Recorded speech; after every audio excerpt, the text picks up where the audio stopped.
On the way to marry his fiancée, the millionaire saw his ex at a bus stop, holding twins who looked exactly like him. "Hi, my beautiful family. Welcome back to Mr. Peter's Stories, your own family story channel. May the Almighty pour His mighty grace upon you. May every woman be clothed with strength that never bends, honor that never fades, and love that heals generations.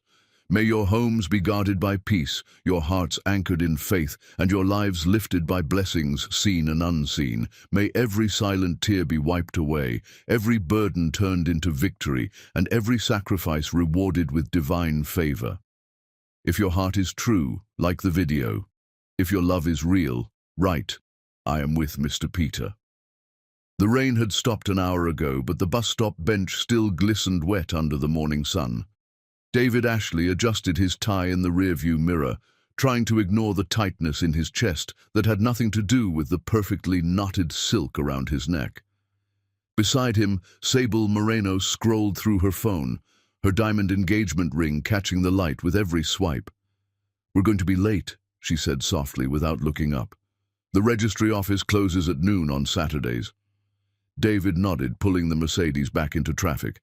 This was it. 30 minutes from now, he'd sign the papers that would bind him to Sable legally, begin the official countdown to their wedding in 8 weeks. It was the right thing to do, the smart thing, the thing that saved both their families.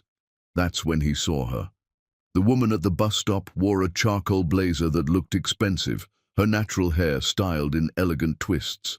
She was laughing into her phone, gesturing with one hand, while 2 little girls played some kind of hand-clapping game beside her on the bench. The children wore matching purple backpacks, their movements synchronized in that eerie way twins often moved. David's foot slammed the brake. The car behind him honked. Sable lurched forward against her seatbelt.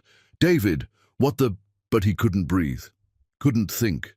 Because the woman had turned slightly, and even from half a block away, even after all these years, he knew that profile. Knew the exact angle of her jaw, the way she tilted her head when she laughed, the graceful line of her neck. Nova Winter. "David, you're stopping in the middle of the road," Sable said, her voice sharp now. He forced his foot to the gas pedal, forced the car forward, but his eyes stayed locked on the rearview mirror. Nova was still talking, animated, professional. One of the little girls tugged on her blazer, and Nova bent down, kissing the child's forehead before returning to her call. The girls went back to their game, slapping hands in an intricate pattern, giggling when one of them messed up the rhythm.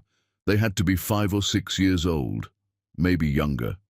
David wasn't good at guessing children's ages. "Someone you know?" Sable asked. The lie came automatically. "No, thought I saw someone. Wrong person."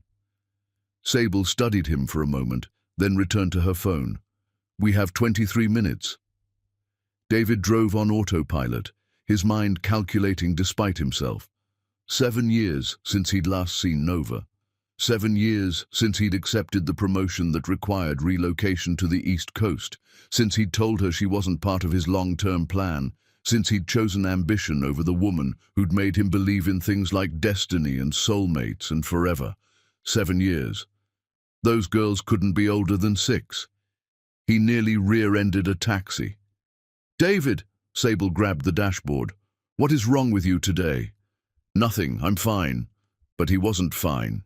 His hands were shaking on the steering wheel. Because if those girls were 6 years old, if they were twins, if Nova had been 3 months pregnant when he left and never told him, because his exact words had been, "You're not part of my future." No, he was being crazy, paranoid. Nova had probably moved on, met someone else, built a whole life without him. She'd clearly done well for herself. That blazer alone probably cost more than the dress Sable wore. Nova looked successful, happy, completely transformed from the struggling junior analyst he'd left behind. The registry office appeared ahead, a bland municipal building with flags hanging limp in the humid air. David pulled into the parking lot, cut the engine, and sat there staring at his hands. Sable touched his shoulder. "Are you having second thoughts?" "Yes," he wanted to say. "I just saw a ghost, and she might be raising my children, and I can't breathe." "No," he said instead, "just nervous. Normal wedding jitters. Sable smiled, but it didn't reach her eyes. She was too perceptive, too intelligent not to sense something was wrong, but she was also too kind to push. That was the problem with Sable. She was genuinely good, which made everything so much worse. They walked into the building together, signed the papers, listened to the clerk explain the mandatory 30-day waiting period before the marriage could be finalized. David heard himself answering questions, watched his hand form his signature, felt Sable's fingers intertwine with his as they walked back to the car. On the drive home, he saw a billboard. Massive, impossible to miss. Nova's face smiled down at him, professional and confident, beside bold text, Winter Consulting, building tomorrow's leaders. "That's actually a great firm," Sable commented. "They handled the restructuring for my father's biggest client last year. The owner is supposed to be brilliant. Some woman who started it from nothing." David couldn't speak. He just drove, following muscle memory, back to the penthouse he shared with Sable, the life he'd built, the future he'd carefully constructed. But all he could see were two little girls playing hand games at a bus stop, their movements perfectly synchronized, their faces turned away from him so he couldn't see if they had his eyes, his nose, his smile. That night, after Sable fell asleep, David stood by the floor-to-ceiling windows overlooking the city. His phone buzzed. Unknown number. He almost didn't answer. "Hello?" A child's voice, bright and curious. "Is this David Ashley?" His heart stopped. "Who is this?" "I'm Luna. I found your card. It's really shiny. Are you famous?" David's knees went weak. He sank into a chair. "Where did you find my card, Luna?" "At my school. On the ground. My teacher says you're important because you have a fancy title." "What's a chief executive officer?" "It means I run a company." "Luna, where are your parents?" "Mama's in the shower. She doesn't know I have her phone. I'm not supposed to use it without asking, but I wanted to know if you were real. The card looks like it's from a movie." David's voice came out strangled. "What's your last name, Luna?" "Winter. Luna Winter. My sister's name is Zora Winter. We're twins, but we don't look exactly the same. Zora has a freckle on her nose and I don't. We're 6. Well, we'll be 7 in 3 months. Mama says we're spring babies." The phone slipped from David's hand. He caught it, pressed it back to his ear. "Luna, I need you to tell me. I have to go. Mama's coming. Bye." The line went dead. David sat in the dark, staring at nothing, doing math he knew he shouldn't do. Luna said they'd be 7 in 3 months. Which meant they were born in spring, which meant conception in summer. 7 years ago, summer 7 years ago, when he'd still been with Nova, when they'd spent long weekends at the beach house, when she'd whispered against his chest that she loved him and he'd been too afraid to say it back. 3 months before he left her. The twins were his. Chapter 2. David didn't sleep. He sat in his home office, door closed, staring at the business card Luna had described. He'd had thousands printed 6 months ago for a charity gala, embossed gold lettering on thick black cardstock. He must have dropped one at the event, an event Nova had attended, because of course she had. Their worlds overlapped in these careful corporate circles, close enough to see each other's billboards, but far enough to never actually speak.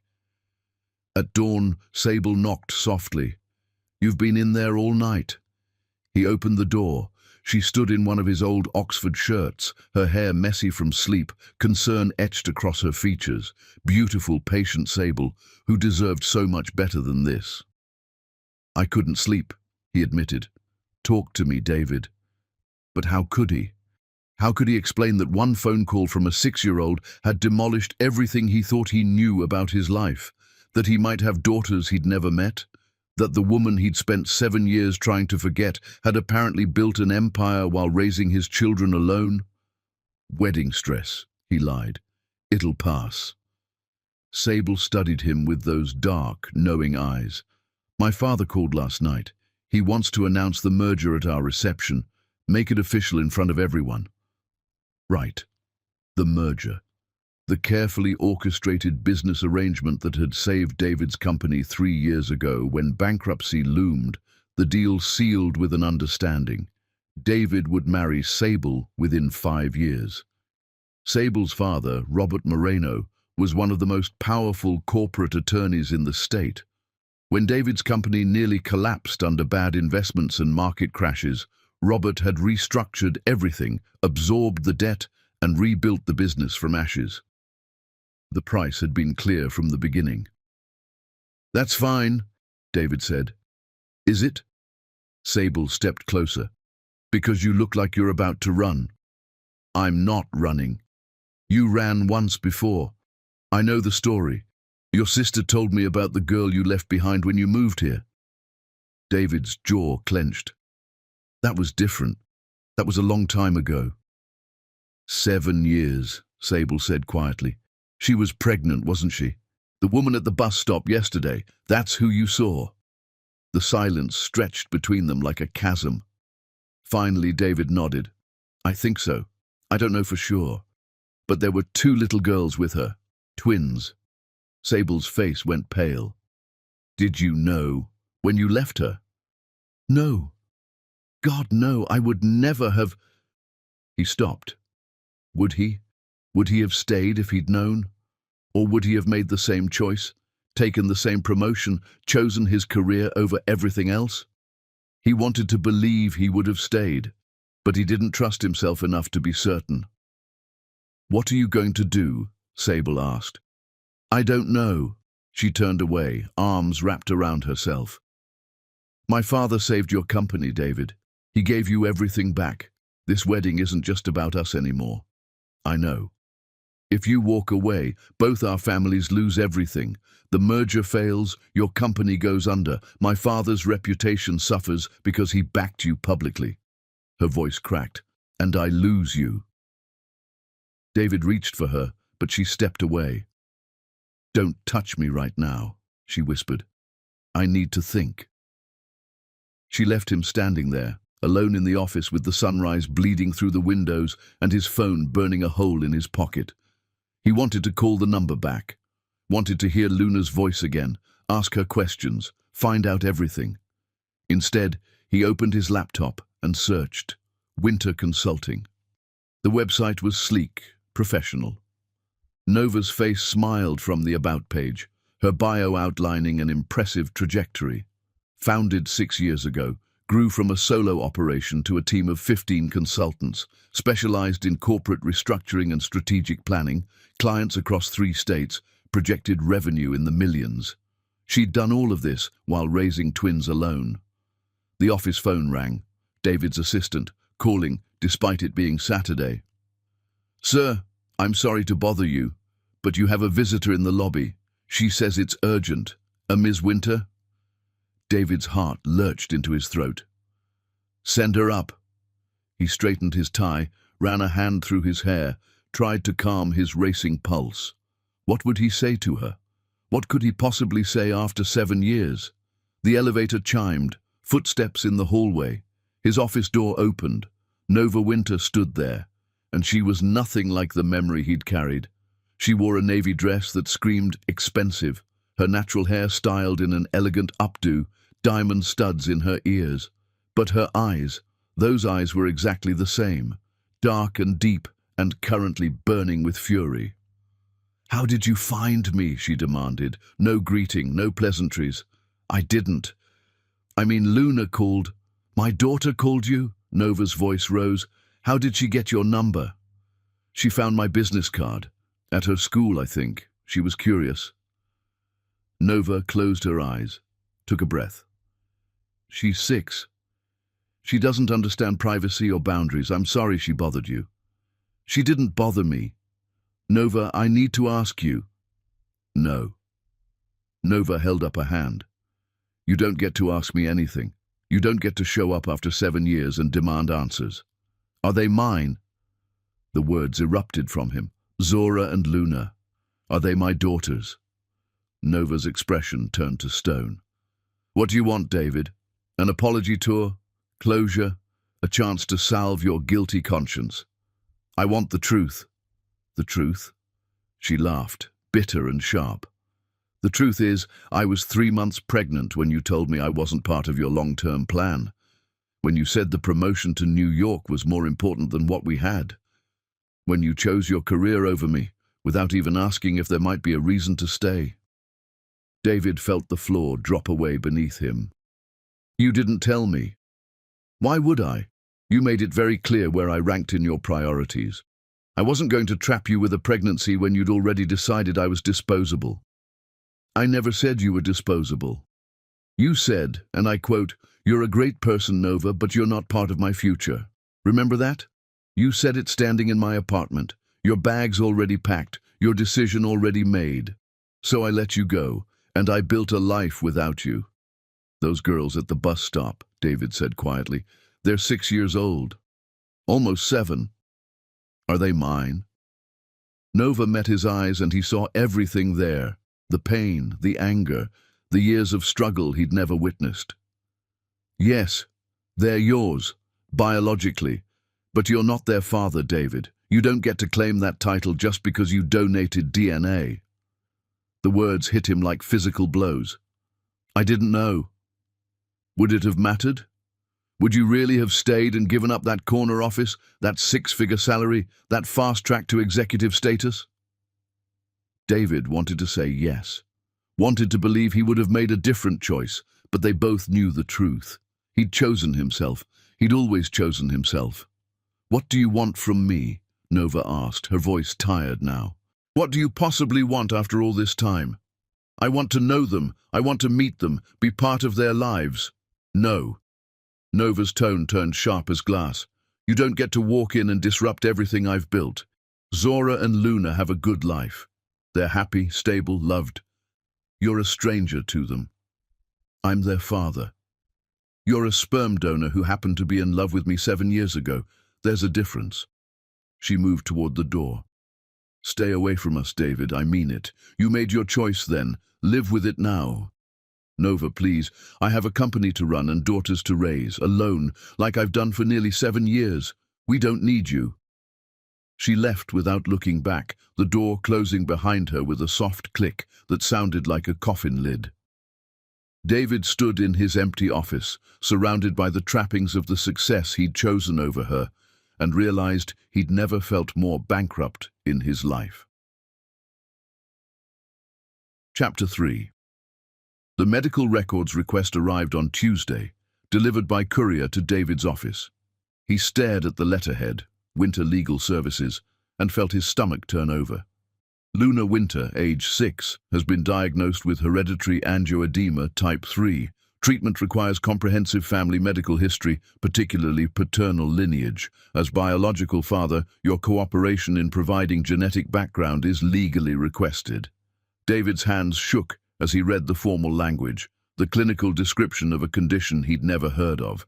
He immediately called his assistant.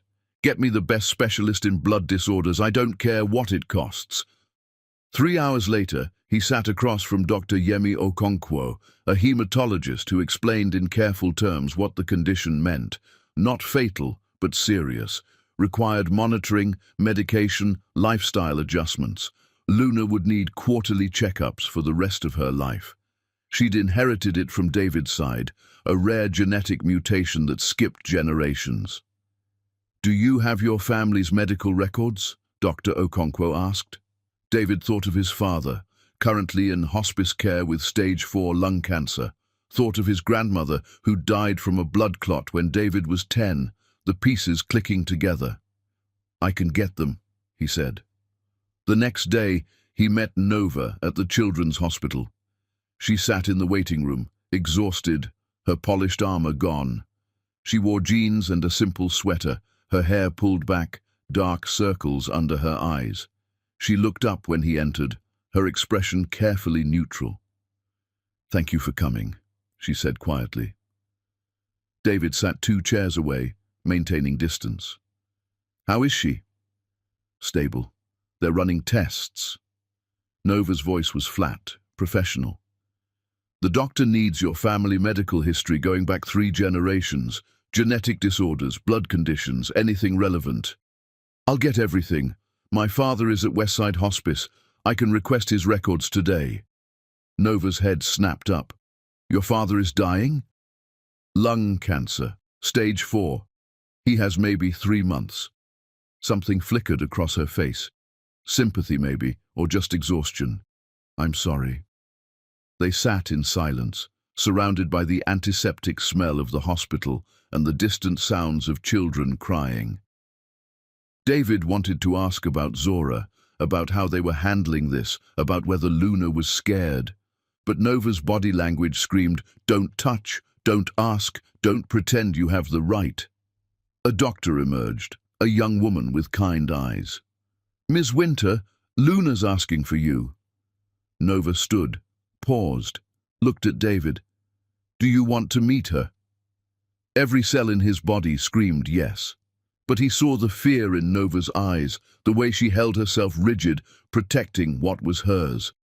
Not like this, he said. Not when she's sick and scared. That's not how I want her to remember meeting me. Relief washed over Nova's face. Thank you. She disappeared through the double doors.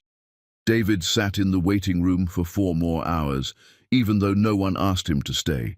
He scrolled through his phone, ordered his father's complete medical records, researched hereditary angioedema until his eyes burned. When Nova finally emerged, it was past midnight. She looked destroyed. She's sleeping, Nova said. They're keeping her overnight for observation. And Zora, with my neighbor, a woman who's been like a grandmother to them. Nova sank into a chair. I don't have family, David. My parents died when I was 19. It's just been me and the girls since they were born. The weight of that hit him. 7 years of doing everything alone. No help, no support, no one to call at midnight when a child spiked a fever or had nightmares. I'm getting my family medical records, David said. Everything you need. I'll have it to you by Friday. Thank you. Nova, I know you don't want me involved, but this condition, Luna's going to need this information her whole life. And if there are genetic things I don't know about yet, things that might affect Zora too. I know. Nova's voice cracked. I know you're right. I just don't know how to do this. How to let you in without everything falling apart. David wanted to reach for her hand, wanted to promise he'd be there, be present, be the father he should have been from the beginning. But promises were cheap when you'd already proven yourself unreliable. One step at a time, he said instead. Medical records first, then we figure out the rest. Nova nodded, too tired to argue. David's phone buzzed. A text from Sable. Where are you? You missed dinner with my parents. He'd completely forgotten. The pre-wedding dinner with Sable's family, an important event where they were supposed to finalize reception details. Guilt crashed through him. I have to go, he told Nova, but call me if anything changes, any time. I mean it. She didn't respond, just sat there in the fluorescent lighting, a woman who'd carried everything alone for so long she'd forgotten how to share the weight. David drove home, walked into the penthouse at 2 in the morning, found Sable awake on the couch. You were with her, she said. Not a question. Her daughter is in the hospital. Luna. She has a blood condition. They needed my family medical history. Sable's expression softened slightly. Is she okay? Stable. But she'll need treatment for the rest of her life. And you're going to be involved now. Another statement. Not a question. David sank onto the couch beside her. I don't know what I'm going to do. I just know I can't pretend they don't exist. Sable was quiet for a long moment. Then, my mother asked me tonight if you were having an affair. I told her no. Was I lying? I'm not sleeping with Nova. But you're in love with her, still, after all these years. David didn't answer, which was answer enough. Sable stood, moved to the window. My father built his entire business strategy around our marriage, David. He merged his firm with yours because he believed we were a team. If you walk away now, it doesn't just hurt me. It destroys both our families. I know. Do you? Do you really understand what's at stake? She turned to face him. Your company only exists because my father saved it. You were drowning 3 years ago, and he threw you a lifeline. The price was this marriage. You agreed. We both agreed. I know what I agreed to. Then keep your agreement. Be a father to those girls if you have to. Send child support, provide medical care, whatever they need. But don't blow up our entire lives for a woman who didn't even tell you she was pregnant. The words stung because they held truth. Nova had chosen to raise the twins alone. She'd built a wall around herself and her daughters, and she didn't want David climbing it. So why was he trying so hard to get in? I need time to think, David said. Sable's laugh was bitter. We're getting married in 8 weeks, David. How much time do you need? He didn't have an answer.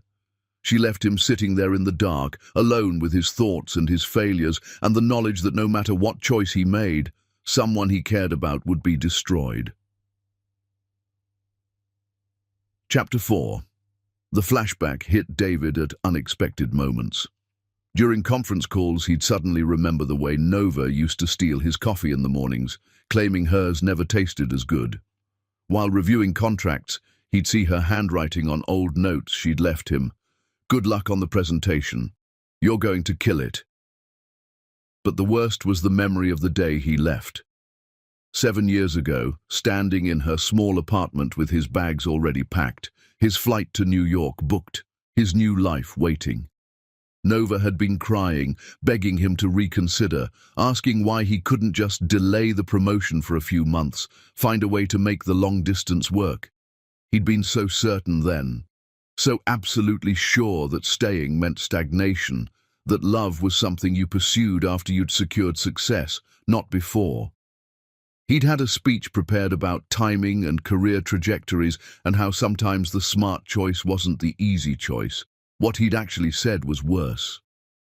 You're a great person, Nova, but you're not part of my future. This opportunity requires total focus, and I can't be worried about maintaining a relationship while I'm building my career. You understand, right? She'd stopped crying, just looked at him with those devastating eyes and said, "Get out." He'd been relieved. No messy goodbye scene, no prolonged drama. He'd walked out, caught his flight, started his new position on Monday, and told himself he'd made the mature decision. He'd never called her again. Now, sitting in his office with Luna's medical records spread across his desk, David understood the full weight of what he'd done. Nova had been 3 months pregnant when he'd delivered that speech about her not being part of his future. She'd been carrying his daughters, and he'd told her she didn't matter enough to keep. No wonder she'd never told him. His assistant knocked. "Sir, your father's hospice nurse called. He's asking to see you." David drove to Westside Hospice, a depressing building that tried too hard to look cheerful with its pastel walls and artificial plants. His father lay in bed, shrunken and grey, oxygen tube in his nose. James Ashley had been a giant of a man once. 6'3", commanding presence, the kind of CEO who could silence a boardroom with a look. Cancer had reduced him to bones and papery skin. "David." His father's voice was a rasp. "Sit down." David pulled up a chair. They'd never been close, even before the illness. James Ashley had been more interested in quarterly reports than parent-teacher conferences, more likely to critique David's business decisions than ask about his life. "I got your medical records," David said. "Turns out you passed on a rare blood condition. To me, and to my daughter." His father's eyes widened. "You have a daughter?" "2 twins. They're 6 years old, almost 7. The girl you left when you moved here." It wasn't a question. His father had always been sharp, even dying. "Yes." James was quiet for a long moment, the oxygen machine hissing in the background. "I told you to leave her. Do you remember? When you got the promotion offer, I said a woman like that would hold you back. I said you needed to focus on your career first, relationships later." David did remember. His father's advice had validated his own fears, made the choice feel strategic rather than selfish.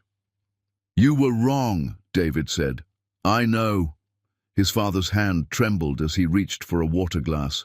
"I built an empire, David, gave you every advantage, every opportunity, and I'm dying alone in this place with nurses who forget my name. Your mother left me 15 years ago because I chose work over her. You barely visit, and now I find out I have grandchildren I'll never meet. It is my fault. I raised you to think like me, to believe success was the only thing that mattered, and look where it got us both." His father's eyes filled with tears. "I'm dying, and I can't name a single person who'll cry at my funeral because they loved me. Only people who'll cry because they lost a business connection."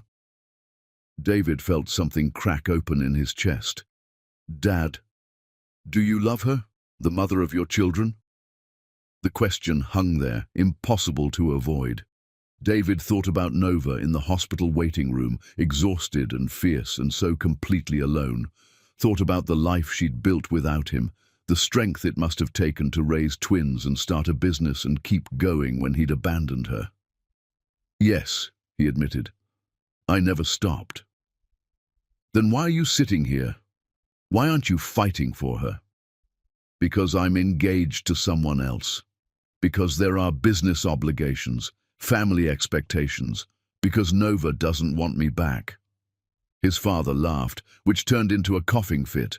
When he recovered, he said, "You're making all the same mistakes I did, putting duty before love, business before family, and you'll end up exactly like me, successful and completely alone." "It's not that simple. It never is. But let me tell you what I've learned in this bed, watching my life drain away. None of it matters. The money, the power, the respect, it all disappears the second you take your last breath. The only thing that stays is the people you loved and who loved you back. That's the only legacy worth leaving." David's phone buzzed. A text from Nova. "Luna's being discharged tomorrow. Thank you for the medical records. The doctor said they're helpful. Just that. Professional, distant, no invitation to be more involved." "I'm getting married in 8 weeks, David said to his father, "to a woman whose family saved my company. Walking away from her destroys everything. And staying destroys you." His father closed his eyes. "I'm too tired to lecture you anymore. But I'll say this, I'd give every dollar I have, every achievement, every damn trophy on my office shelf for one more chance to choose differently. To tell your mother I loved her more than the company, to show up at your football games instead of board meetings, to build a life instead of just a legacy." David sat there until his father fell asleep, then drove home in silence, his father's words echoing in his head. The penthouse was empty. A note from Sable on the counter. "Staying at my parents' tonight. Need space to think." He didn't blame her. David opened his laptop, pulled up the photos his assistant had found, old pictures of him and Nova from 7 years ago.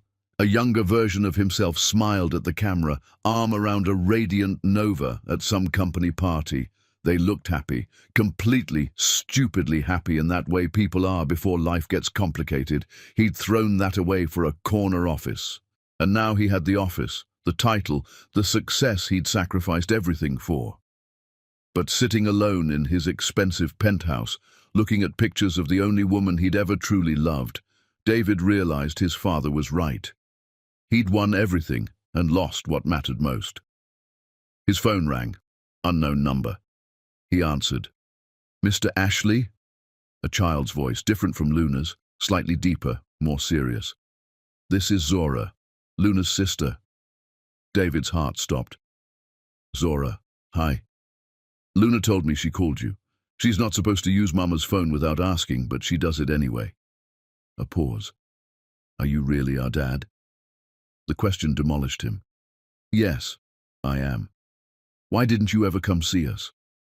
How did you explain adult failures to a 6-year-old? How did you say, I chose my career over knowing you existed?"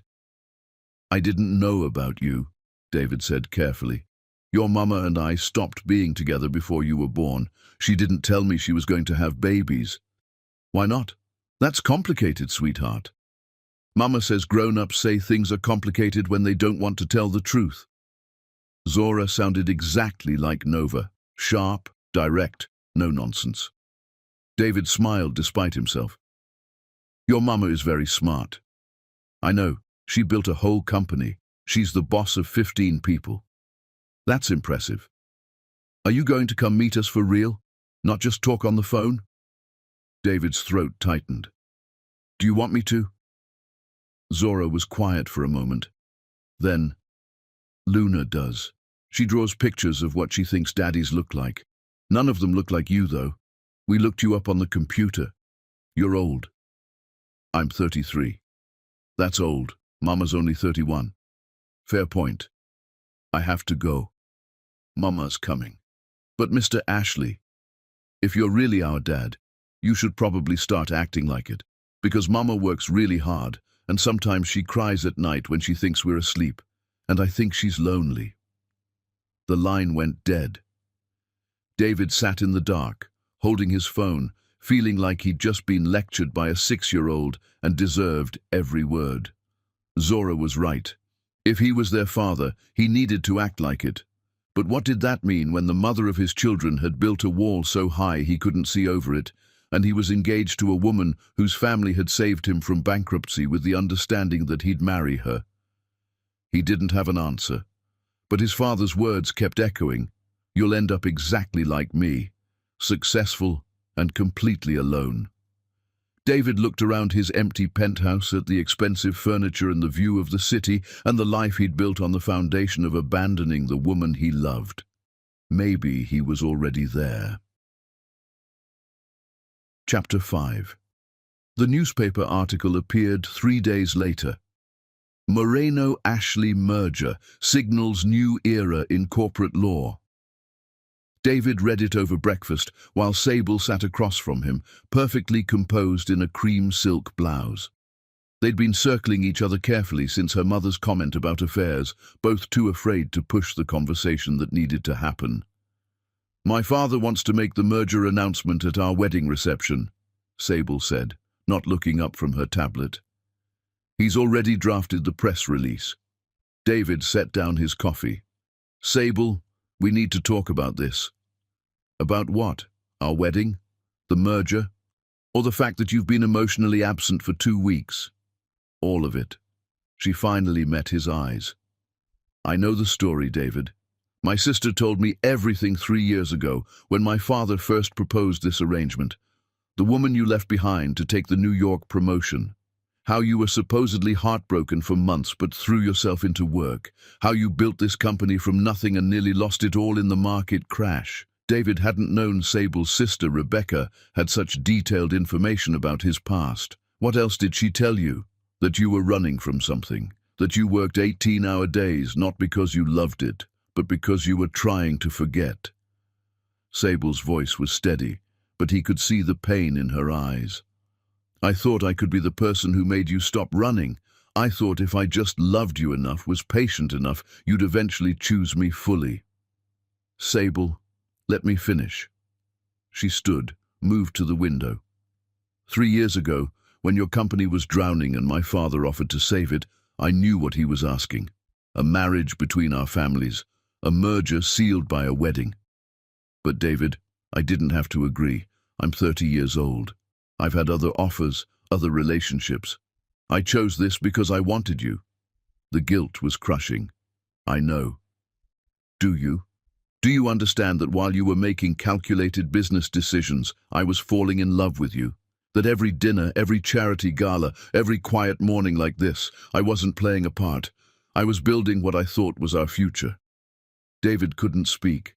He'd been so focused on his own internal crisis that he'd failed to see Sable as a full person with her own desires and heartbreak. Those girls are yours, Sable continued. I've accepted that. And their mother, Nova. She clearly still affects you in ways I never will. But my father saved your company, David. He absorbed millions in debt, restructured your entire operation, put his reputation on the line to vouch for you publicly. I know what he did. Then you understand what's at stake. She turned to face him. If you walk away from this marriage, my father's firm loses credibility. The merged company dissolves. Your business partner, my brother, pulls all his investments. Everything collapses. Your brother? David had almost forgotten that detail. Ricardo Moreno had invested heavily in David's company after the restructuring, become a key partner in several ventures. He's not just my brother, he's the CFO of our family business. If you humiliate me, you humiliate our entire family. Ricardo will make sure you lose everything. It wasn't a threat, just a statement of fact. David's phone buzzed. Another text from Nova. Luna wants to thank you for helping with her medical stuff. Can we meet for coffee? Just the two of us. His heart rate spiked. Sable saw his expression. That's her, isn't it? She wants to meet for coffee, to talk about Luna's medical situation. And you're going to go? Yes. Sable's composure finally cracked. Do you love me at all, David? Even a little? The question deserved honesty. I care about you deeply. I respect you, admire you. You're one of the best people I know. But you don't love me. Not the way you deserve to be loved. A tear slid down her cheek. She wiped it away quickly. I'm not going to beg. I'm not going to compete for you with a woman you haven't seen in 7 years, but I need you to understand something. What? If you choose her, if you walk away from this marriage, you're not just choosing love over duty. You're choosing to destroy both our families, my father's business, your company, the jobs of hundreds of people who depend on this merger. Are you prepared to live with that? David thought about his employees, the people who'd stayed loyal through the company's near collapse. Thought about Sable's father, who'd risked his firm's reputation to save a stranger.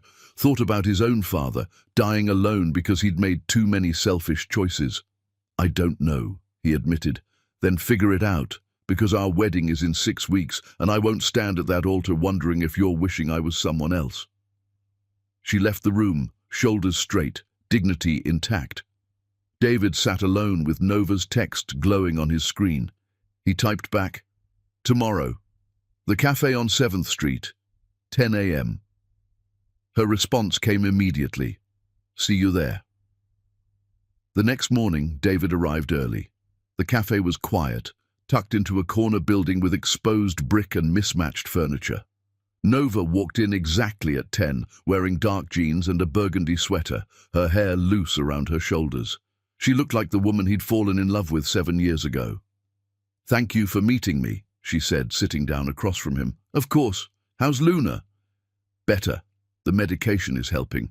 Dr. Okonkwo says, with proper management, she'll live a completely normal life.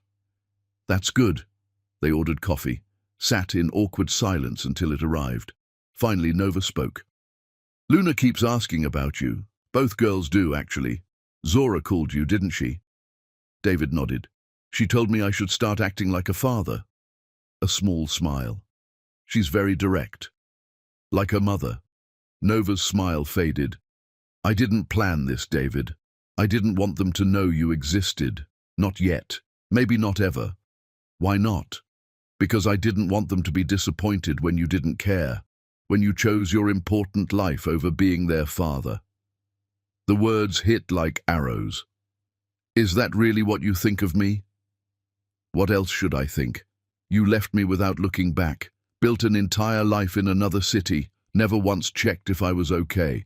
Why would you suddenly care about 2 children you didn't know existed? Because they're mine, biologically. But being a father requires more than DNA, David. It requires showing up, being present, putting them first even when it's inconvenient. Nova's voice shook slightly. Can you honestly tell me you're ready to do that? Could he? David thought about his schedule, board meetings, investor calls, the merger announcement, wedding planning. Where did 2 6-year-old girls fit into that life? I want to try, he said. Trying isn't enough. They're not a project you can fail at and then move on. They're human beings who will remember if you disappoint them. So what do you want me to do? Just walk away, pretend they don't exist? I want you to be honest with yourself about what you're capable of giving. Because right now, you're engaged to another woman. You're running a company. You have a whole life that doesn't include us. And I won't let you disrupt my daughter's stability just so you can feel better about yourself. David leaned forward.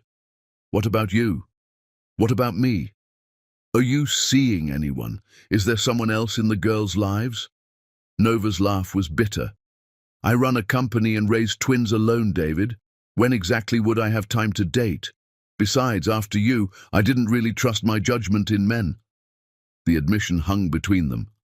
I'm sorry, David said quietly, for how I left, for what I said to you, for all of it.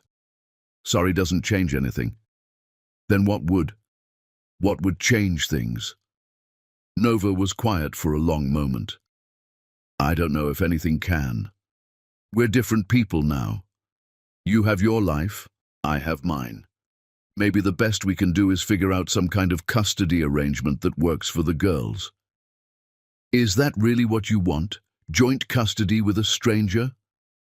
You are a stranger, to them and to me. The David I knew wouldn't have walked away from someone he loved for a job promotion. But you did. So clearly, I didn't know you as well as I thought. Her phone buzzed. She glanced at it, frowned. I have to go. Client emergency. She stood, gathering her bag. David stood too. Nova, wait. What? Can I see them? The girls, not as their father, just as, I don't know, a family friend. Whatever you're comfortable with. She studied him for a long moment. Why? So you can ease your guilt? So you can tell yourself you tried? Because they're a part of me I didn't know existed, and I want to know them, even if you never forgive me, even if they never know who I really am. I just want to see them. Something in her expression softened slightly. I'll think about it. She left. David sat back down, his coffee cold, his heart heavy with the weight of everything he'd lost and could never get back. Chapter 6. The school event was public, Nova had said. A spring festival where parents brought food and kids performed songs they'd learned in music class. David stood at the edge of the parking lot, watching families stream toward the building, feeling like an intruder at someone else's life. He spotted Nova immediately. She carried a large container of what looked like homemade cookies, one hand holding Zora's, the other holding Luna's.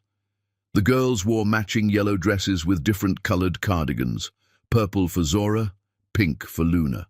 They were chattering excitedly, pulling Nova toward the entrance. David waited until they disappeared inside before following. The gymnasium was decorated with paper flowers and streamers. Long tables held potluck contributions.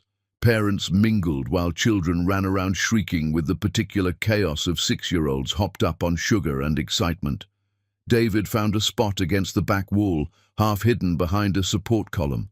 The music teacher called for attention. Kids filed onto a makeshift stage, organizing themselves into wobbly rows. David scanned the group until he found them, Zora and Luna, standing together in the second row, holding hands. They looked so small up there, so young and perfect and utterly unaware of the complicated adult drama swirling around their existence. The piano started. The children began singing Somewhere Over the Rainbow, their voices sweet and mostly on key. Luna kept looking at her sister, checking to make sure they were singing the same words. Zora stood very straight, serious and focused. David's throat tightened. He'd missed 6 years of this. First words, first steps, first days of school, every milestone, every moment that made up their lives. He'd been absent for all of it. A woman next to him smiled. Which one's yours? The question froze him. I'm sorry? Your child. Which one are you here for? David couldn't answer. Couldn't claim them publicly when Nova had made it clear they weren't ready for him. Just supporting a friend's kids. The woman nodded and turned back to the performance. When the song ended, parents applauded. The children bowed, giggling and waving. Then they were dismissed to the refreshment tables, a stampede of tiny humans descending on cookies and juice boxes. Zora grabbed 2 cookies. Luna reached for the punch bowl and knocked it over. Red liquid splashed across the table, soaking the tablecloth and dripping onto the floor. Luna's eyes went wide with horror. A teacher rushed over with paper towels, trying to reassure Luna while cleaning up the mess. I didn't mean to. Luna's voice rose, panicked. It was an accident. Nova appeared, kneeling beside her daughter. "It's okay, baby. Accidents happen. But I ruined everything." "You didn't ruin anything. Look, we'll just clean it up." Zora stood nearby, holding her cookies, watching her sister with concern. "Want to share mine? You didn't get any yet." Luna nodded, sniffling. Zora handed her one cookie, and they moved away from the chaos, sitting together on a bench against the wall. David watched them comfort each other, the easy intimacy of siblings who'd only ever had each other and their mother. They were a complete unit, a family that had functioned perfectly fine without him for 6 years. What right did he have to disrupt that? Nova glanced up from the spill cleanup. Her eyes found his across the gymnasium. For a moment, she just stared. Then she looked at the girls, back at him, and shook her head slightly. "Stay away," the gesture said. David turned and left. In his car, he sat gripping the steering wheel, trying to control the emotions threatening to overwhelm him. He'd thought seeing them would help, would give him clarity. Instead, it just showed him exactly how far outside their lives he stood. His phone rang. Sable. "Where are you?" she asked. "You were supposed to meet with the wedding planner an hour ago." Shit. He'd completely forgotten. "I'm sorry. Something came up at work." "David, you've missed 3 appointments this week. The photographer, the caterer, now this. If you're not invested in this wedding, just tell me."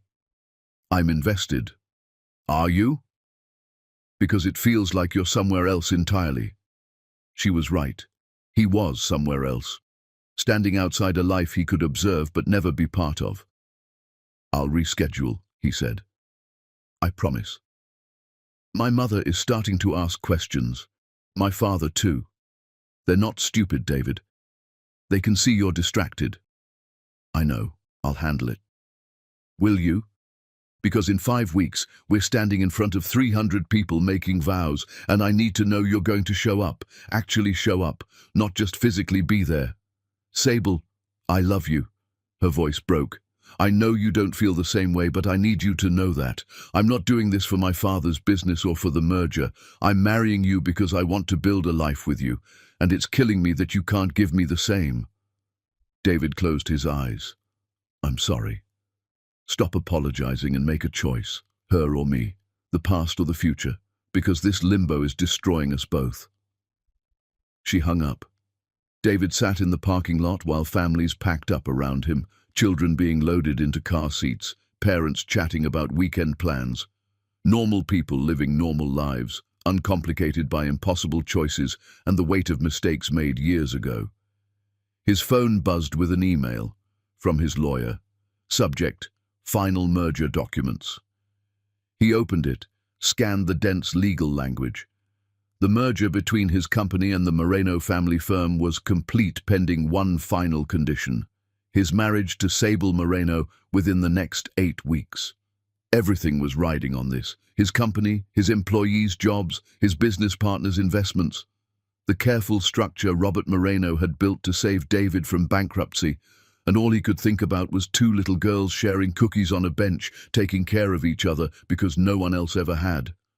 That night, David went to see his father again. James Ashley looked worse, the oxygen mask now covering his entire face. The nurse said he'd taken a turn, maybe days left, maybe weeks. "Dad," David said, taking his father's papery hand, "I don't know what to do." His father pulled down the mask. "Tell me." So David did. Told him everything: the twins, Luna's medical condition, Nova's wall of ice, Sable's love and his inability to return it, the merger hanging in the balance. When he finished, his father was quiet for so long, David thought he'd fallen asleep. Then, "What do those girls call you?" "Nothing. They don't know I'm their father." "And the woman, Nova, what does she want from you?" "Nothing. She wants me to stay away." "So you've got 2 daughters who don't know you exist, a woman who doesn't want you, and you're considering destroying your entire life to chase that." Put that way, it sounded insane. "They're my children," David said. "Biology doesn't make you a father. Showing up does. And from what you've told me, that woman's been showing up alone for 6 years. She doesn't need you. Maybe not, but I need them. His father sighed. You're making the same mistake I made, thinking you can fix the past by blowing up the present. You can't get those 6 years back, David, no matter what you do now. So I should just marry Sable? Ignore that I have daughters? I'm saying you need to accept what you lost and work with what you have. Be there for those girls financially, medically, but don't destroy good people's lives trying to play savior to a family that's doing fine without you. David pulled his hand away. Is that what you told yourself when Mom left? That she was doing fine without you, so you didn't need to fight for her? His father's eyes hardened. Your mother left because I couldn't give her what she needed. Neither can you give this woman what she needs. 7 years too late, son. Then what do I do? You honor your commitments. You marry the woman who loves you. You support your daughters from a distance. You build the life you chose. David stood. That's not good enough. It's all you've got. He left his father's room feeling more lost than when he'd arrived. In the parking lot, he pulled up his phone, scrolled to Nova's contact, started typing a message. Can we talk? Really talk? Not about the girls, about us. He stared at the words for a full minute before deleting them. What was there to say? Nova had made her position clear. She'd built a life without him and didn't want him disrupting it. His father was right, he couldn't get the past back. But as he drove home, passing the street where he'd first seen them at the bus stop, David couldn't shake the image of Zora and Luna sharing cookies, taking care of each other, having no idea their father was watching from the shadows. He'd made a choice 7 years ago, chosen career over love, ambition over connection. Now he was facing the consequences. The question was whether he'd have the courage to choose differently this time. Chapter 7. The confrontation came on a Tuesday evening, unexpected and brutal. David arrived home to find Sable's entire family in his living room. Her father Robert, her mother Isabella, and her brother Ricardo. All of them looked like they were ready for war. What's going on? David asked. Robert Moreno stood. He was a large man, intimidating even in casual clothes, with silver hair and eyes that could dissect a contract at 20 paces. We need to discuss the elephant in the room. David's stomach dropped. What elephant? Your other family, Isabella said sharply. The woman and her twin daughters. Sable sat on the couch, arms crossed, expression unreadable. She'd told them. Sit down, David, Robert said. It wasn't a request. David sat. Ricardo leaned forward, his expensive suit straining across his shoulders. We did some digging. Nova Winter, owner of Winter Consulting. Twins Zora and Luna Winter, age 6. Born 7 months after you relocated here from your previous position. I didn't know about them, David said. We don't care, Isabella snapped. What we care about is that you've been sneaking around to see them while engaged to our daughter. I went to one school event, that's it. One that we know about, Ricardo said. But you've been meeting with their mother privately. Hospital visits, coffee shops. Should I continue? They'd been tracking him. The realization was both infuriating and humiliating. Those meetings were about medical issues, David said. Luna has a genetic condition. They needed my family history. And you couldn't handle that through lawyers? Robert's voice was steel. You had to meet the woman personally, repeatedly? Sable finally spoke. Just tell them the truth, David. Tell them you're still in love with her. The room went silent. David met her eyes, saw the pain there, the betrayal, the desperate hope that he'd deny it. He couldn't. I care about Nova, he said carefully, but that doesn't change my commitment to this marriage. Doesn't it? Robert stood, pacing. Because 3 years ago, when your company was hemorrhaging money and facing bankruptcy, I made you a promise. I would save your business, absorb your debts, restructure everything. In exchange, you would marry my daughter and merge our families properly. I remember the agreement. Do you? Because that agreement wasn't just about business, David. It was about trust, about family. My daughter gave you her heart, and you gave me your word. Now I'm hearing that word might not mean anything. Ricardo added, "We've invested millions in your company based on this merger. Our family's reputation is tied to yours. If you walk away—" "I'm not walking away," David interrupted. "Then what are you doing?" Isabella demanded. "Because from where we sit, you're having an emotional affair with your ex-girlfriend while planning to marry our daughter." "It's not an affair. We don't care about the physical details," Robert cut in. "What matters is where your heart is, and it's clearly not with Sable." Sable stood abruptly. "Can everyone please leave? I need to talk to David alone." Her family exchanged looks, but eventually filed out, Robert pausing at the door.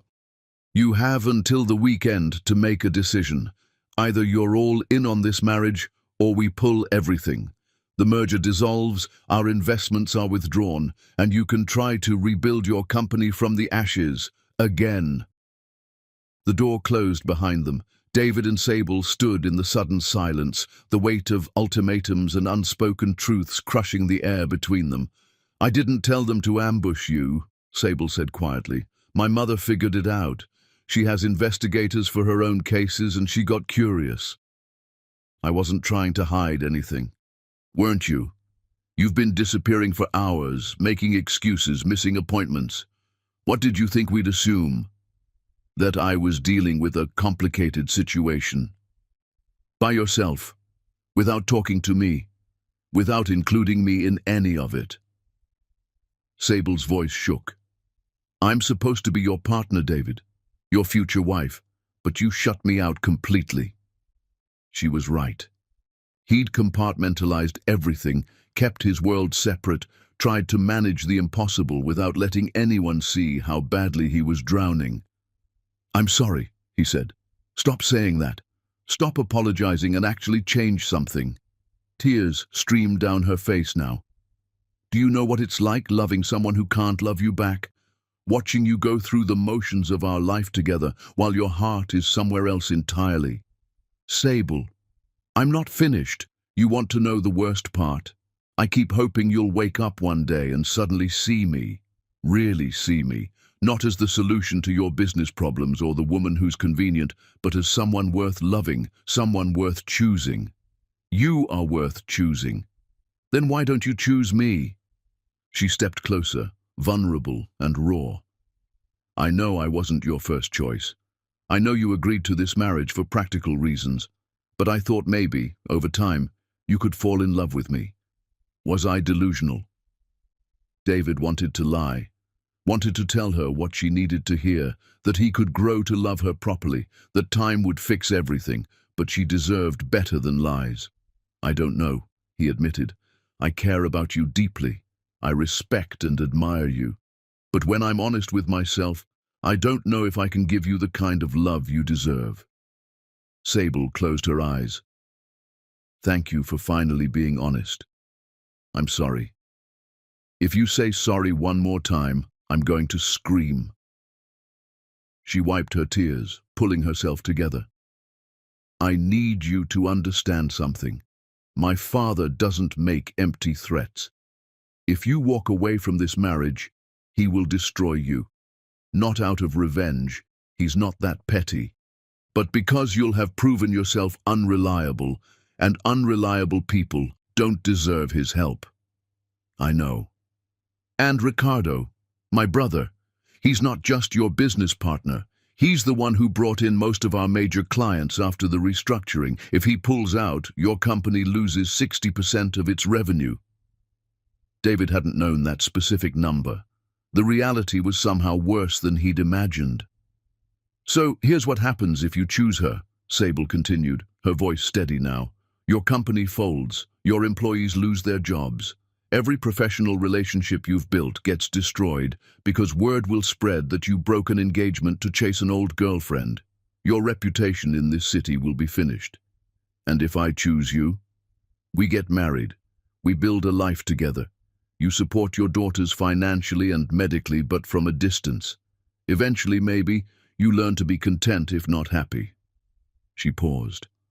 Or you resent me forever for being the woman you settled for. They stood there in the wreckage of their almost future, both knowing the impossibility of their situation. I need to think, David said. You have 4 weeks until the wedding. Think fast. She gathered her bag, her coat, moved toward the door. Stopped. For what it's worth, I do love you. Not the idea of you. Not what you represent for my family. You.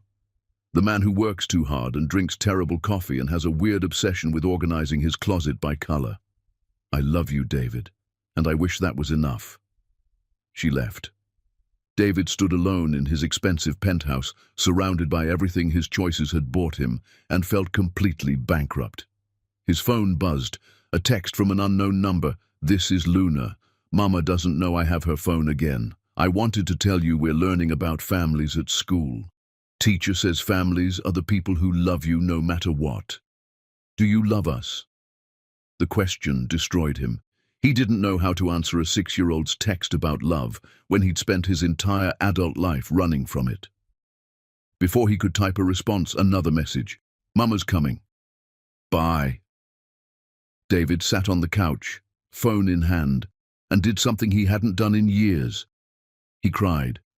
Not the dignified tears of a man facing hard choices. The ugly, desperate sobs of someone who'd finally realized what he'd lost and would never get back. His father's words echoed, You can't get those 6 years back, David, no matter what you do now. But maybe he could build something new, something honest, even if it cost him everything. The question was whether he was brave enough to try. Chapter 8. The engagement party was exactly as lavish as David expected. Sable's family didn't do anything halfway. The Moreno estate sprawled across 10 acres of manicured lawns and careful landscaping. White tents dotted the property, filled with 200 guests in cocktail attire, sipping champagne and eating hors d'oeuvres that cost more per bite than most people's dinners. David wore a custom tuxedo and felt like he was attending his own funeral. Sable looked stunning in a champagne-colored dress that caught the light with every movement. She smiled and laughed and played the role of happy bride-to-be with an expertise that broke his heart. Because he knew it wasn't entirely an act. She wanted this, wanted him, wanted the future they were supposedly building, and he was about to destroy it. There's the man of the hour, Robert Moreno's voice boomed as he approached with a cluster of business associates. David, you know Marcus Chen from Titan Investments. David shook hands, made small talk, nodded along to conversations about market trends and strategic partnerships. His mind was elsewhere. Across the lawn, near the rose garden, he spotted a familiar figure. Nova. She wore a deep emerald dress that hugged her curves, her hair styled in an elegant updo. She was talking to someone David didn't recognize, laughing at something they'd said, completely at ease in this world of wealth and power, because she belonged here now. She'd earned it. Their eyes met across the party. Nova's smile faltered. She said something to her companion and moved away, disappearing into the crowd. David excused himself from Robert's group and followed. He found her near the koi pond, standing alone, arms wrapped around herself despite the warm evening. You're here, he said. Business circles overlap, Nova replied without turning. Robert Moreno's firm uses my consulting services occasionally. I was invited professionally. I didn't know this was your engagement party until I arrived. You could have left. I could have. But I'm not going to let you control where I go or what events I attend. I built my reputation in this city. I'm not hiding from you. Fair enough. They stood in awkward silence, listening to the distant sound of music and laughter from the party. The girls ask about you, Nova finally said. Luna especially.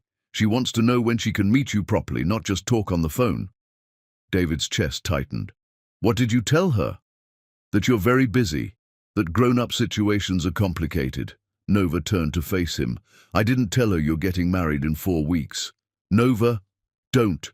Whatever you're about to say, don't. Her voice was hard. You made your choice 7 years ago, and you're making it again now. You're choosing this life, this woman, this future. That's fine. It's your right. But don't come to me looking for absolution or understanding. I don't want absolution. Then what do you want? The question hung there, impossible and essential. Before David could answer, Isabella Moreno's voice rang out over the sound system. Can I have everyone's attention, please? The crowd quieted, turning toward the main tent where Isabella stood on a small platform, microphone in hand. Thank you all for joining us this evening to celebrate the engagement of my daughter Sable and her fiancé, David Ashley. We are thrilled to be welcoming David into our family officially. Applause.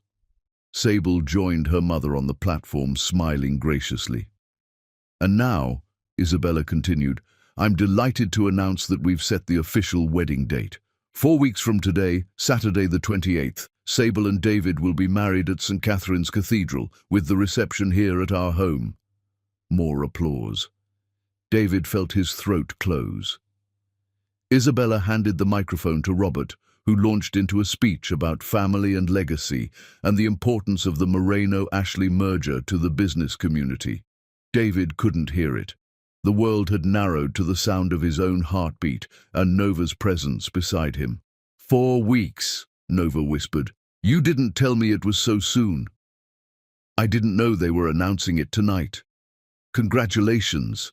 The word was bitter. You're getting everything you wanted. Success, stability, a family that actually wants you. Nova, please, I should go. This was a mistake. She started to walk away. David grabbed her wrist. Wait. She froze, looked down at his hand on her skin, then back up at his face. Let go of me. Not until you hear what I have to say. There's nothing to say. You're marrying her. End of story. I don't love her. Nova's laugh was sharp and painful. Then you're even more of a coward than I thought. Marrying someone you don't love to avoid dealing with real feelings. I love you. The words came out raw, desperate. I never stopped loving you. Not in 7 years. Not for a single day. Then what are you doing? Tears welled in her eyes. Why are you standing here at your engagement party confessing feelings you have no intention of acting on? Because I don't know if I can go through with it. The wedding, the marriage, the life everyone expects me to have. I look at Sable and I see someone good and kind who deserves someone who can love her fully, and I can't be that person. So leave, walk away. It's not that simple.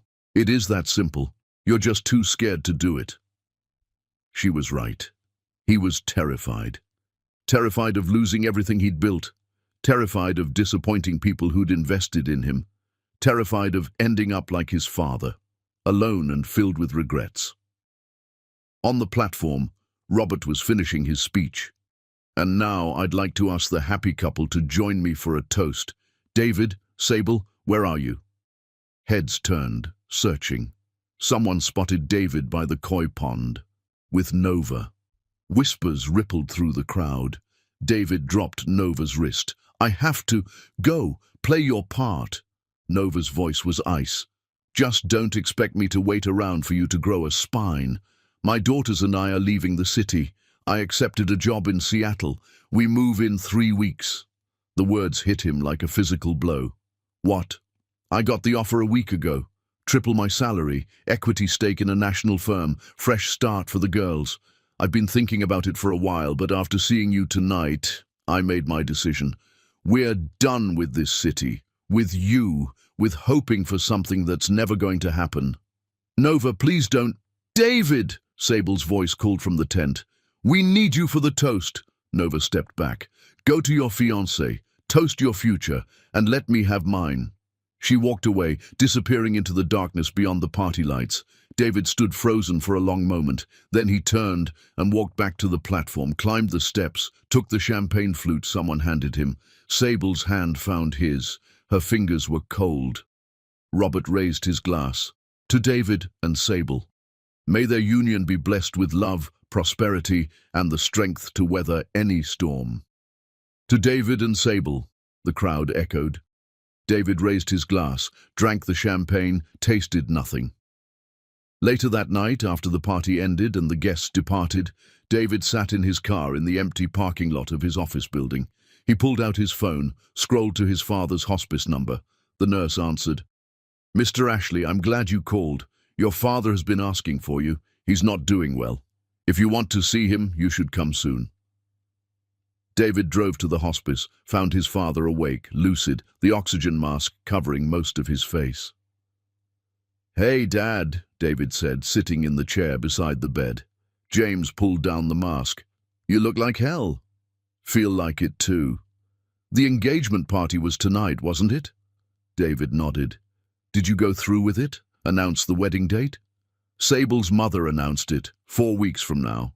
His father studied him. And I don't know if I can do it." David's voice broke. "Nova's leaving, moving to Seattle with the girls. If I marry Sable, I lose them forever." "You already lost them, 7 years ago when you walked away." "So that's it? I just accept that I'm a terrible person and move on?" "No." His father's voice was surprisingly strong. "You accept that you made a choice back then that had consequences, and now you're facing another choice with its own consequences. There's no version of this where everyone wins." "What should I do?" "I can't tell you that. Only you know what you can live with." James coughed, wincing. "But I'll tell you what I learned too late. Money and power and success. They're cold comfort when you're dying alone. The only thing that matters in the end is the people you loved and who loved you back. Sable's family saved my company. And you've given them 3 years of loyalty and partnership. That's not nothing, but it's also not a reason to marry someone you don't love." David sat in the quiet room, listening to the beep of monitors and the hiss of oxygen. "I'm scared," he admitted, "of losing everything, of making the wrong choice again." "You're human. Fear is normal. But David, let me ask you this. 30 years from now, when you're lying in a bed like this one, what will you regret more? Breaking an engagement and losing a company, or marrying the wrong woman and never knowing your daughters?" The question echoed in the sterile room. His father reached out a trembling hand. David took it. "I don't have much time left," James said. "Days, maybe. Before I go, I want to meet them, my granddaughters. Can you make that happen? I don't know if Nova will allow it. Ask her. Tell her it's a dying man's last wish. Tell her whatever you have to, but let me see them before I go." David nodded, throat tight with emotion. He left the hospice and drove aimlessly through the city, past the bus stop where he'd first seen them, past Winter Consulting's office building, past the school where Zora and Luna spent their days learning and growing without him. Finally, he pulled over and sent Nova a text. "My father is dying. He wants to meet Zora and Luna before he goes. I know I have no right to ask, but please consider it. Not for me, for them. They deserve to know they had a grandfather who wanted to meet them. He didn't expect a response, not at 2 in the morning, but his phone buzzed. Tomorrow, 10 a.m., the park on Riverside, 15 minutes. That's all he gets. And David, this doesn't change anything between us. I'm still leaving." David read the message 3 times. Tomorrow, he would introduce his dying father to the grandchildren he'd never known existed. And in 4 weeks, he was supposed to marry a woman he didn't love. Something had to break. Chapter 9. The park was empty except for a few joggers and one woman pushing a stroller. David arrived early, standing near the playground equipment, watching the entrance. His father sat in a wheelchair, a hospice nurse beside him. James looked terrible. Gaunt, pale, struggling to breathe even with the portable oxygen. But his eyes were alert, anxious, scanning the park for any sign of the granddaughters he'd never met. At exactly 10 a.m., Nova appeared. Zora and Luna walked beside her, dressed in jeans and matching jackets, one red, one blue. They looked curious, but cautious, holding their mother's hands. David's heart seized at the sight of them, his daughters, walking toward him, real and solid, and completely unaware of how much this moment meant. Nova stopped a few feet away. "Girls, this is a friend of mine, Mr. Ashley, and his father." Zora studied David with serious eyes. "You're the man from the business card." "Yes, that's me." Luna looked at James in the wheelchair. "Why does the old man have tubes in his nose?" "Luna," Nova said gently, "that's not polite." "It's fine," James said, his voice raspy. "I'm sick. The tubes help me breathe." "Are you going to die?" Luna asked with the blunt honesty of 6-year-olds. "Luna!"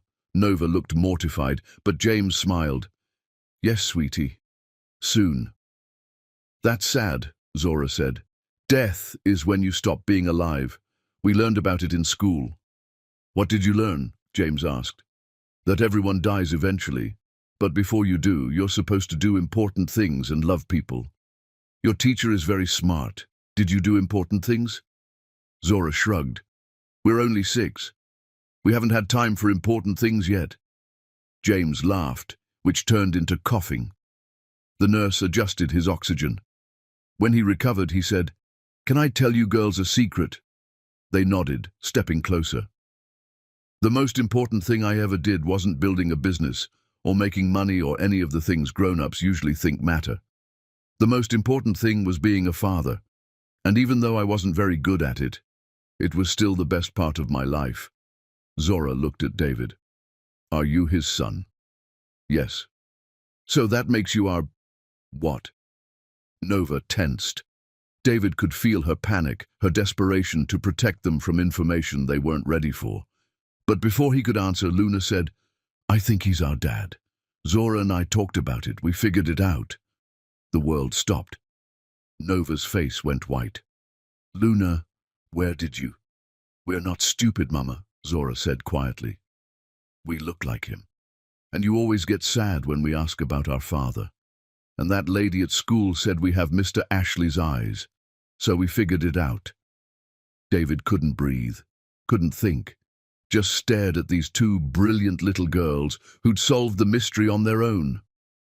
"Are you mad at us?" Luna asked Nova. "No, baby. I'm not mad." Nova's voice shook. "I was going to tell you when you were older, when you could understand better." "We understand now," Zora said. "He left before we were born. You raised us alone. Now he's back, but we don't know him yet." The accuracy was devastating. James spoke softly. "Can I tell you girls one more secret?" They nodded again. "I wish I'd known about you sooner. I wish I'd had time to take you to the park and read you stories and be a proper grandfather. But I'm glad I got to meet you now, even if it's just for a few minutes. You're exactly as wonderful as I imagined." Luna walked right up to the wheelchair. "You can hug us if you want. Hugs make sick people feel better sometimes." She climbed carefully onto James's lap. Zora followed, one girl on each side. James wrapped his thin arms around them, his face crumpling with emotion. David turned away, tears streaming down his face. Nova was crying too, trying to hide it. They stayed like that for several minutes. Then the nurse gently reminded James he needed to rest. The girls climbed down. Luna kissed James's cheek. "I hope you feel better, even though you're dying." "Thank you, sweetheart." Zora lingered, looking at her grandfather seriously. "If you're our grandpa and he's our dad, does that mean we have a family now?" The question destroyed every person standing there. James looked at David. "That's up to your father." Zora turned to David. "We don't need you. Mama takes good care of us. But if you want to be our dad for real, you have to actually do it, not just say it." David knelt down to her level. "You're absolutely right. Mama says we're moving to Seattle," Luna added. "Is that far?" "Very far." "Oh." Luna looked sad. "So I guess you won't be our dad then, because dads are supposed to be close by." Nova gently pulled the girls back. "We need to go. Say goodbye to Mr. Ashley and his father." "Bye," they chorused. Nova led them away. At the edge of the park, she looked back once, met David's eyes. He saw everything there: pain, resignation, the end of hope. Then they were gone. David stood beside his father's wheelchair, both of them watching the family that could have been disappear. "They're remarkable," James whispered. I know. Don't let them go. I don't know if I have a choice. You always have a choice. The question is whether you're brave enough to make it. The nurse wheeled James back to the van. David stood alone in the empty park, his phone buzzing with messages about wedding planning and merger documents and the life he was supposed to be building. That night, he couldn't sleep. At 3 a.m., he drove to Nova's house. Her car wasn't there, probably working late or dealing with packing for the move. He sat on her porch steps like he had the night they broke up 7 years ago. Back then, he'd been running towards something he thought mattered. Now he was running from everything that actually did. His phone rang. Sable. Where are you? She asked. You didn't come home? I needed to think. About what? David, the wedding is in 3 weeks. The invitations are sent. The venue is booked. My dress is being altered. What is there to think about? Everything, he wanted to say. I'm thinking about everything. My father met the girls today, he said instead. Zora and Luna. They figured out I'm their father on their own. Sable was quiet. Then, how did that go? They're amazing, smart and kind and completely sure of who they are. And they're leaving, moving across the country with Nova in 2 weeks. David, I don't know what to do, Sable. I don't know how to walk away from them. But I don't know how to walk away from you either. And I'm tired of disappointing everyone. Then don't disappoint yourself, Sable said softly. That's worse than disappointing anyone else. What does that mean? It means I know what you're going to choose. I've known for weeks. Maybe I've always known. Sable, it's okay. I'm not angry. I'm sad, but I'm not angry. You can't force love, David. Believe me, I tried. He heard the pain in her voice and hated himself for causing it. I'm sorry, he said. I know you are. But sorry doesn't change anything. A pause. There's a company gala tomorrow night. The merger announcement. My father's been planning it for months. 300 guests. If you're going to break this engagement, please don't do it there. Give me that much dignity. I won't. Thank you. Her voice broke. I really did love you. I want you to know that. I know, and I'm sorry I couldn't love you the same way. She hung up. David sat on Nova's dark porch, knowing what he had to do, and terrified to actually do it. His father's words echoed, don't let them go. But to keep them, he'd have to lose everything else. The sun rose. Nova's car pulled into the driveway. She saw him on the porch, sighed, got out. You can't keep showing up here, she said tiredly. The girls are starting to ask questions. They already know I'm their father, they told me. I know, they told me too, on the drive home. They're too smart for their own good. Nova sat beside him on the steps. What do you want, David? To be their father, for real, not from a distance or through child support payments. Actually be there. We're leaving in 2 weeks. Then I'll come to Seattle. Nova turned to look at him. What about your company? Your wedding? Your whole life here? I don't know. I'm figuring it out. That's not good enough. You can't just show up and expect us to rearrange everything because you suddenly decided to care. I've always cared. No, you haven't. You felt guilty, that's different. Caring means making sacrifices, showing up even when it's hard, putting them first even when it costs you something. I'm trying to do that. Are you? Because from where I'm sitting, you're a man with 1 foot in 2 different lives, refusing to commit to either. And my daughters deserve better than a part-time father who shows up when it's convenient. She was right. About all of it. Tell me what to do, David said. Tell me what it would take for you to trust me with them. Nova stood, arms crossed. I can't tell you that. You have to figure it out yourself. But I'll say this. If you want to be in their lives, you need to make a real choice. Not a maybe, not a someday. A choice that proves they matter more than your comfort or your career or your fear of losing everything. And if I make that choice, then we'll talk, but not before. I'm not holding my breath waiting for you to grow a spine, David. I did that 7 years ago, and it nearly destroyed me. She went inside, closing the door gently but firmly. David sat on the porch as the morning light grew stronger, knowing exactly what he had to do. The question was whether he'd actually have the courage to do it. Chapter 10. The company gala was everything David expected. Crystal chandeliers, designer gowns, champagne that cost more per bottle than most people's monthly rent. 300 guests filled the ballroom, all of them there to celebrate the Moreno-Ashley merger and witness the official announcement. David stood near the bar, watching Sable work the room. She looked breathtaking in a silver gown, her smile perfect, her composure absolute. No one looking at her would guess her world was about to implode. Robert Moreno found him, clasping his shoulder. "Big night, David. Ready for the announcement?" "As ready as I'll ever be." "Good. The board is excited about the expansion plans. With this merger finalized, we're looking at tripling our market share within 2 years." David nodded, only half listening. His mind was elsewhere, running through what he was about to do and all the ways it could go catastrophically wrong. His phone buzzed. A text from Nova. "The girls made you something. Luna wanted me to send it." An image loaded, a crayon drawing of 3 stick figures, 2 small ones labeled Zora and Luna, and 1 tall one labeled Dad in Luna's messy handwriting. They were all holding hands under a rainbow. David's vision blurred. Another text. "They're hoping you'll come say goodbye before we leave, but I understand if you're too busy with your merger and your wedding.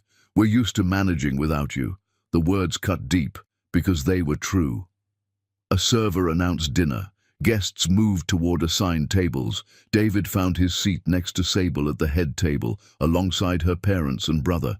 The meal passed in a blur of small talk and business discussions. David barely tasted the expensive food, barely heard the conversations around him. He was too busy watching his future unspool, the announcements that would come, the commitments that would be made, the life that would lock into place if he didn't stop it. Finally, Robert stood, clinked his glass for attention. The room quieted. "Thank you all for joining us tonight," Robert began, his voice carrying easily across the ballroom. "We're here to celebrate not just a merger, but a union of 2 families, 2 legacies, 2 visions for the future." Applause. David felt Sable's hand find his under the table, her fingers cold and trembling. Robert continued, detailing the merger's financial benefits, the strategic advantages, the jobs it would create. He talked about legacy and family and the importance of honoring commitments. Then he turned to David. "And now I'd like to invite David Ashley to say a few words about what this merger means to him." Everyone looked at David expectantly. Sable squeezed his hand once, then let go. A warning or a goodbye, he wasn't sure. David stood, walked to the podium, looked out at 300 faces, business partners, investors, colleagues, friends, all of them waiting to hear him celebrate the future they'd all worked toward. His father's voice echoed in his memory, "Don't let them go." Zora's serious face. "If you want to be our dad for real, you have to actually do it, not just say it." Luna's drawing of a family that didn't exist yet, but could if he was brave enough. David gripped the podium, took a breath. "Thank you all for being here tonight," he began. His voice shook slightly. 3 years ago, when my company was drowning, Robert Moreno threw me a lifeline. He saved everything I'd built, asked for very little in return, and trusted me when most people wouldn't. Nods of agreement from the crowd. That trust, that partnership, it meant everything. Still does. David paused. "But I need to tell you all something about who I am and the mistakes I've made." Confusion rippled through the room. Sable went pale. 7 years ago, I was in love with a woman named Nova Winter. When I got a promotion that required relocating, I left her, told her she wasn't part of my future. It was the most selfish thing I've ever done. Whispers started. David pushed on. What I didn't know was that she was pregnant, with twin daughters, girls I never knew existed until 2 weeks ago. Gasps, more whispers. Robert half rose from his seat, face reddening. Their names are Zora and Luna. They're 6 years old, smart and kind and perfect, and they figured out on their own that I'm their father, because I have their eyes, apparently. Because they're too intelligent to be fooled by adults pretending things aren't what they are. Sable was crying now, silently, her mascara running. My father met them last week. He's dying, has maybe days left, and meeting his granddaughters was the happiest I've seen him in years, because they're what actually matters, not business deals or merger announcements or any of this. David's voice broke. He looked directly at Robert. You saved my company. You gave me a second chance when I didn't deserve it, and I will spend the rest of my life grateful for that.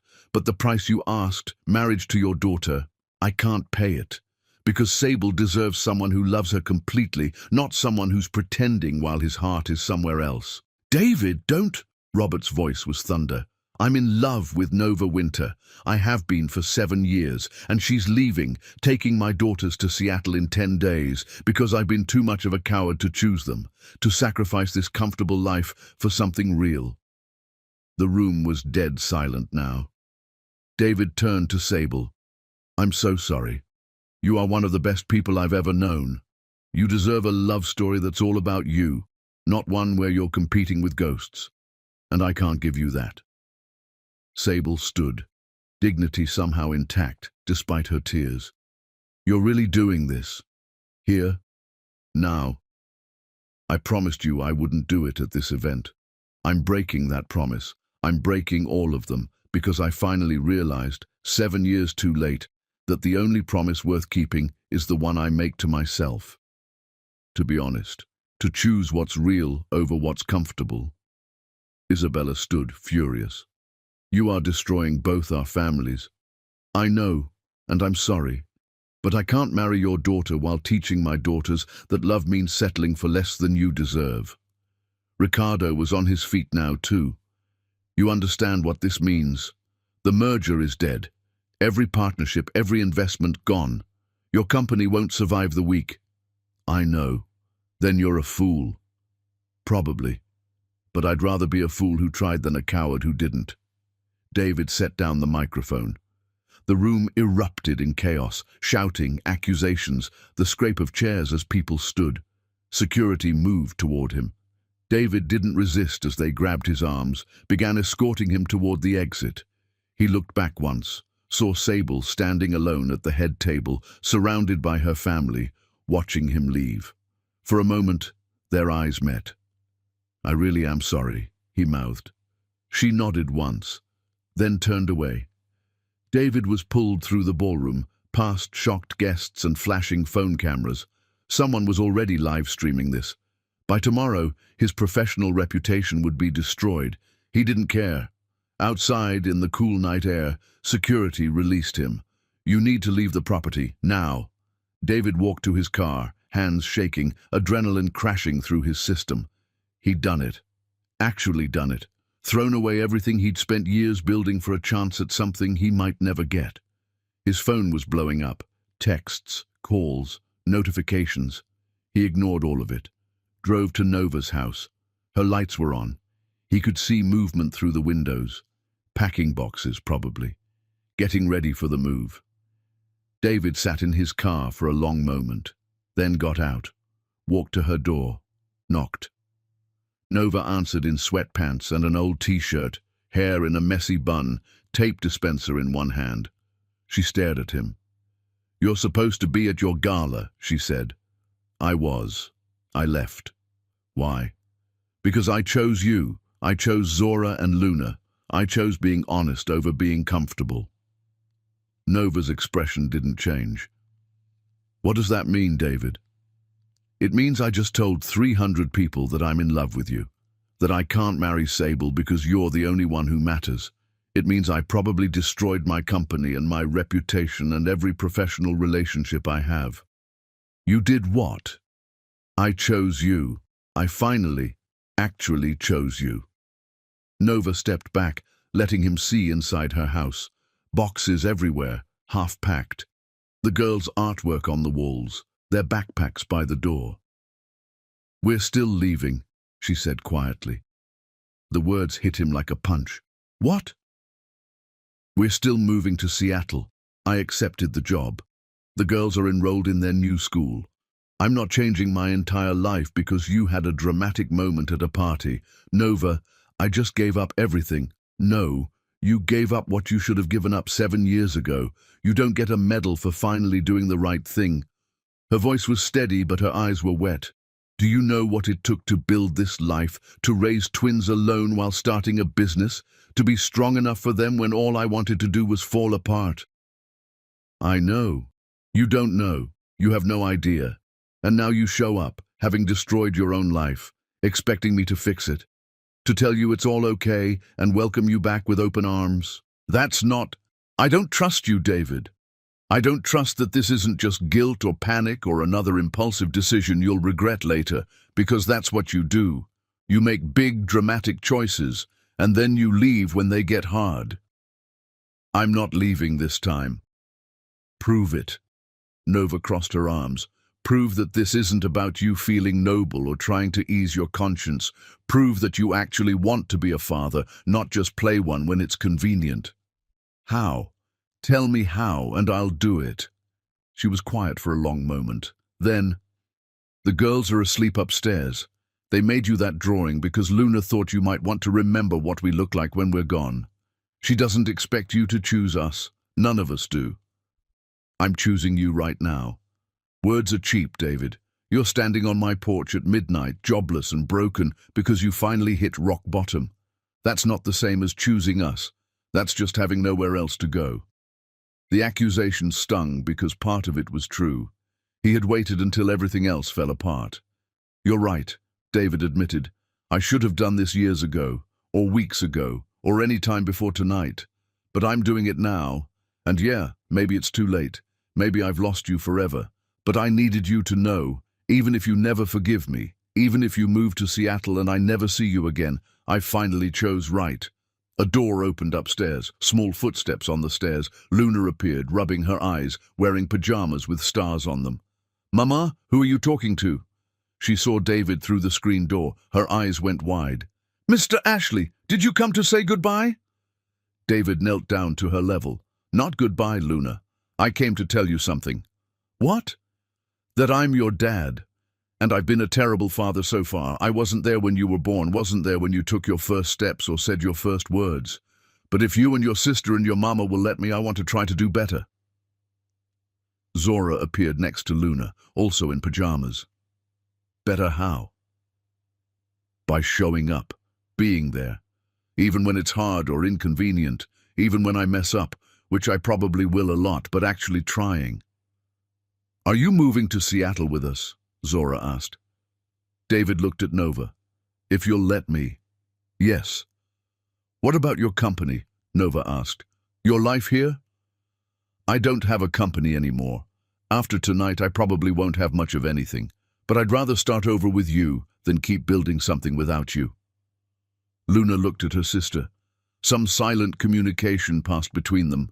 Then Luna said, Can he come upstairs?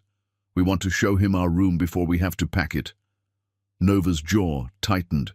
Girls, it's late. Please, Mama. Zora's voice was soft. Just for a little bit. Nova looked at David for a long moment.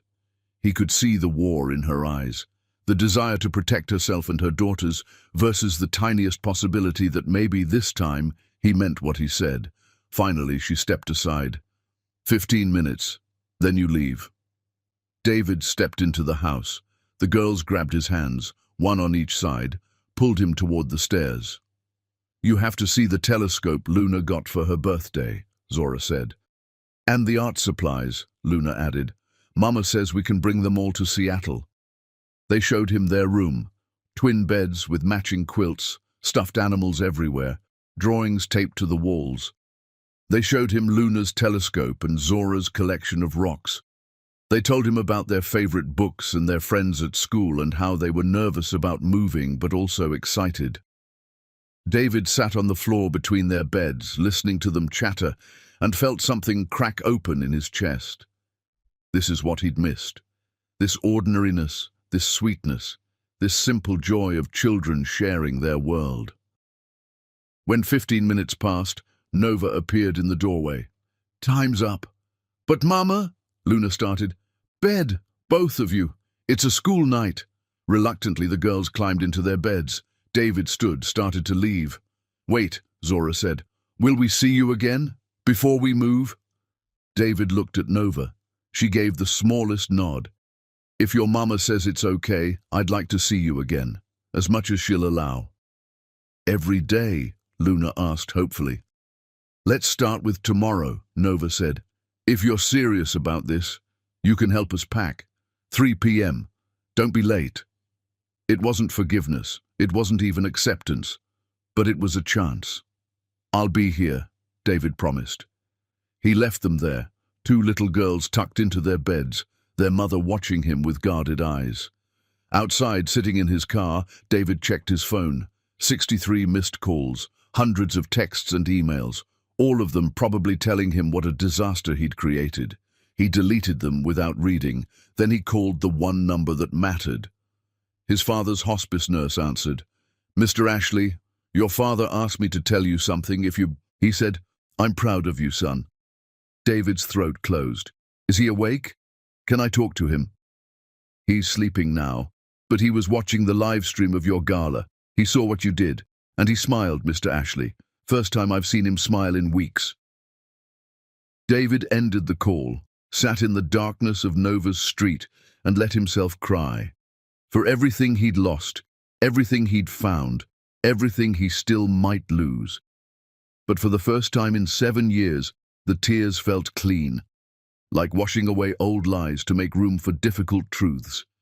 He'd chosen love, finally, completely, with no safety net and no guarantee of success. Now he just had to prove he could actually follow through.